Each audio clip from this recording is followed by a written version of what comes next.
Good day, guys. How are we all doing? I hope we're all good. A happy new year to you all. I pray everybody's dreams come true this year. I pray we get all the pips we want to get. I pray we catch all the setups we want to get. So I thought let me quickly come and explain or share the setup which I took today on US 30. So from the last month, this is the daily chart. So you can see from the last month, we peaked at the top here and we had one impulsive move down. We had a retracement and we are in what we can anticipate to be the second impulsive leg with possibilities of price coming down to this level, which gives us a bearish bias. So jumping to H1, when we came to the charts today, we looked last week we set this high, impulsive move, retracement, impulsive move. Then price moved a little bit of sideways coming into New Year's. So what we noticed today is okay, we're looking forward for price to come possibly down based on the higher time frame. So what do we have to the left? So to the left, price was coming up, right? We realized to the left we had these highs. They were taken out initially here. Then price spiked down, but still came back above. That was outside our trading time, of course. So when we came to New York now, that's when price came into this area here, which is an order block or a supply zone, right? So now we've got a price in a point of interest and we've got a bearish move to the downside. So we're now looking forward for sales. So let me jump to trading view so that I can explain the setup clearly with session timing. So if we jump to M15, um, sorry about that. What I wanted to highlight is the importance of session highs. So London highs, London lows, Asian highs, Asian lows, New York highs, New York lows. So when we come to New York session, my main point of interest here was the London session low, which was this line here. You guys have to excuse me. I've got a flu, so my voice is a bit. Oh, right. Sorry about that. So I was paying attention to the London lows and I was paying attention to the London highs. So New York session started right here. I had a fair value gap here, so I realized price is playing around that area. So I was actually eyeing this. If we had broken, I was most likely going to consider buys. So price respected this area. But again, we had the previous day's high here, which is Tuesday's highs. So I still waited. I wanted to see how price would actually react on that area. So we bounced off. We had an order block here. So if we had broken here, we were going to look for a buy. But now price gave an impulsive move to the downside, and we had a nice clean break and a close below the London session lows, and price continued pushing down, right? So our entry was around about here. I'll show you on the 3 minute. So we had a sell bias, price dropped. So initially our target was here. Those in the group should have seen this. Initially our target was here. It was a 1 to 2. Then price retraced back into the same area, into this order block here, into the same London session lows, and still rejected that area. Then it then fell all the way to give an RRR of 1:3, a risk to reward ratio of 1:3, which made this setup a success. So the main thing I wanted to highlight is if you're trading indices, mainly you want to mark your session highs, mainly your London session. Then once you get your bias, it becomes a little bit easier to come with a setup. So sometimes price will actually come to the London highs and they'll take out liquidity here, then they'll form a pattern and you can take the trade. So on today's example, we didn't take out the London highs, rather price respected this little imbalance we had here. So we pushed down. Then on the London lows, we broke and we retested twice. before the price actually melted all the way to choose these lows as well, which could have been used as a TP and 1:3, depending with how you model your trading system. This could still have been a good trade. So I want to quickly show you where we entered. Okay, daily results. So the first things first, um, you can see we were watching, stoking for possible sells, but we were waiting for a clean price action for an entry. You can see even on the entry time, this was 17:30, which was an hour after the stock market had opened. So we're very patient with this particular setup. Then after that, this was the next short. After the entry, you can see this was on the 3 minutes. So let me actually quickly jump to trading view. So once you get a bias, remember we are looking for sells. Let me take this off. Remember we're looking for sells.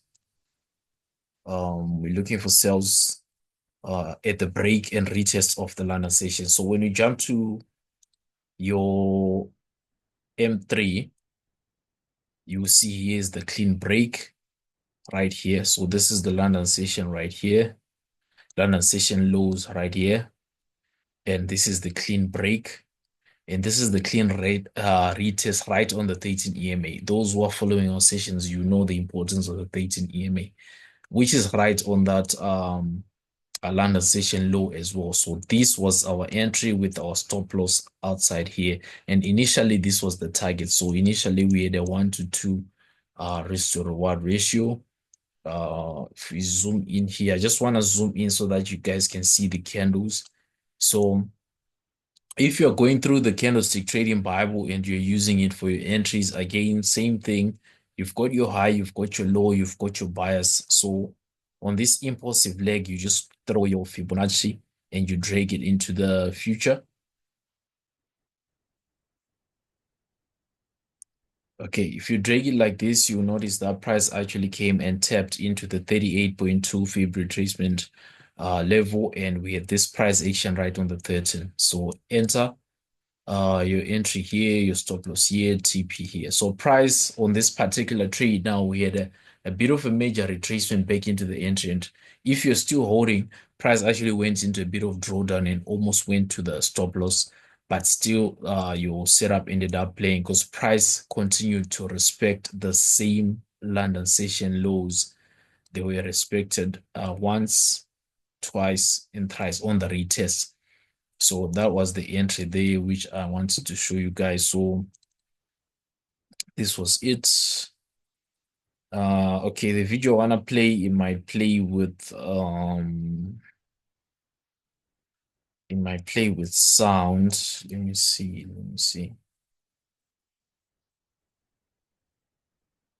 Because I don't want to get a copyright here. Okay, let's just play it. Let's see.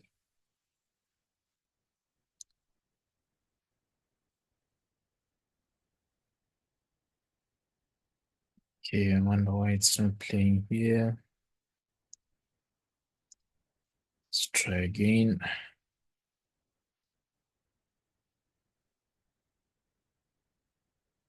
Okay, there we go. So this was the trade. You can see our entry. This is another account. So we're trading multiple accounts.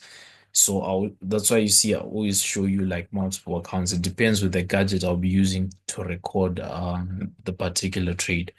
So this is our equity edge from equity edge account from last year. If you guys have been following us as well, this is the current progress. So we had a risk of what, about $35, aiming for about 70 on the initial 1:2 risk to reward trade. So this was the particular setup. You can see the running trade. Then after that, this is the final play of how the 1:2 risk to reward trade actually played out. Then on the other account, you can see we extended the TP to 1:3. So you will see the same entry there. Price dropped, retraced back into the 13 EMA. This is the 5-minute time frame now. So for those who also pay attention, you would have noticed that within this particular impulsive move, we also had this imbalance here, right here. Price actually came and tapped there on the 5 minutes. and our entry was after the close. So personally, I always wait for a candlestick to close after tapping my point of interest. I want that confirmation candle to close, then I enter my trade. Then our price retrace came and gave another pin bar there, um, gave another rejection here to give an M pattern. Then eventually they dropped to TP. So on this particular account, we held to the 1:3. And the final trade was right here. So you can see this was the trade. This was the London session low, the retest, retest, retest. 1:3. I think we caught a clean 300 points on this particular sell. And this was today's trade. So I thought let me quickly share with you guys. And the main emphasis here is pay attention to the session highs and lows. That's where your setups will appear, especially if you're trading New York session. This is especially for those who trade New York session. Pay attention to your session highs and lows. Let's see how Nasdaq played out because I believe Nasdaq had the same pattern. As you can see, I think I was talking it. If you notice, I was just marking some points here. So on our Nasdaq, it's more or less the same bias from a higher time frame. So I'm just going to touch on the M15 so that you can see the session highs and session lows as I was explaining. So this was the London lows. We just put our line into the future. This price here was a bit different. The price action was a bit different, but now what comes into play is the timing. So let's see. I want to see what time exactly the equities market opened. So this was the clean break initially. Okay, so at the equities market open, we had this clean break all the way to yesterday's low, which was Tuesday. So after taking out this liquidity, price still came back all the way up. So maybe to map this out in an understandable way, I would say pay attention to how your trend is moving. Right. So if you were looking at Nasdaq, you might have considered using sell stops right on the London session lows. It would have been valid still with the take profit on Fridays, sorry, on Tuesday's lows, which is the previous day's lows. This would still have been a valid setup. Or you could have used, okay, so let's start from today's high. Okay, the first thing is you need to pinpoint where the high is for the day. Once you've got your high and you've got a bias from a higher time frame, you just want to check how the price is moving. So from that high, we start having a low, a high, a lower high, lower low, lower high, lower low, lowest lower low to this area. Then price retraced into this level. So on a broken structure, you want to mark an order block, which becomes a breaker. So for those who also follow our sessions, you understand for every high or for every lower high or for every swing high you see, you need to locate an OB, which is there. So if we are to zoom in into this price action, right? So we're focusing on New York session. This was the highest high. Okay, I'm struggling with the pen. Okay, this was the highest high right here. So from this highest high, the first order block, which is minor, would say is this candle here, this candle right here. But the candlestick, which I would say all of us can visibly see, is this big black one here. That's why I put my gray zone right there. So from there, from this high, we consider this to be the order block. So we got a break, then price dropped. Then they came back into that same OB. So now we've got another lower high. So we've got this high here for New York, and we've got this lower high here. We consider it a lower high after we see them rejecting off this area, and we have another order block here. So you could have also used a sell stop at the break of this order block and taken a sell, and you could still have targeted basically the same low or the supply zone or the demand zone rather left by the push coming up. So the demand zone would be this level here, or the order block rather. It's just different terminology, but the same thing. So if I was looking at Nasdaq, probably I would have approached it using this way, and I could still have taken the sell. And still, price continued dropping. Let's do this. Still, price continued dropping. Again, as long as you can if you're able to pinpoint where the trend is going or where your price is going. So from this earlier high, we had this lower high, then price dropped. We came and we also had this lower high. So maybe you might have considered this a lower high with this order block and a break here.